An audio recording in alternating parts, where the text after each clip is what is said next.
তোলাবাজি সন্ত্রাস ও ভোটারদের প্রভাবিত করার অভিযোগে প্রাক্তন বড় চেয়ারম্যান রামপ্রসাদ হালদারকে গ্রেপ্তার করেছে দুর্গাপুর থানার পুলিশ। বুধবার বুধবুদ এলাকা থেকে তাকে আটক করা হয়। পুলিশ সূত্রে জানা গিয়েছে 2021 সালের বিধানসভা নির্বাচনকে কেন্দ্র করে দায়ের হওয়া একাধিক অভিযোগের ভিত্তিতে তার বিরুদ্ধে তদন্ত চলছিল। গ্রেপ্তারের পর তাকে দুর্গাপুর মহকুমা আদালতে পেশ করা হয়। রামপ্রসাদ হালদার দুর্গাপুর নগর নিগমের 2 নম্বর বড় কমিটির প্রাক্তন চেয়ারম্যান এবং 20 নম্বর ওয়ার্ডের প্রাক্তন কাউন্সিলর ছিলেন। ঘটনাকে ঘিরে রাজনৈতিক মহলে চাঞ্চল্য ছড়িয়েছে। Bureau report, son of Bengal, বাংলার খবর।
নমস্কার, আপনারা দেখছেন সন অফ বেঙ্গল, বাংলার খবর।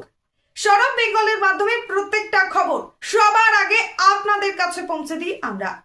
সন অফ বেঙ্গলের প্রত্যেকটা খবর ফেসবুক, ইনস্টাগ্রাম এবং ইউটিউবের মাধ্যমে শেয়ার করা হয়। আমাদের ফেসবুক পেজ, ইউটিউব এবং ইনস্টাগ্রাম আপনারা দেখুন, ফলো করুন এবং শেয়ার করে দিন প্রত্যেক সংবাদ প্রেমীদের কাছে।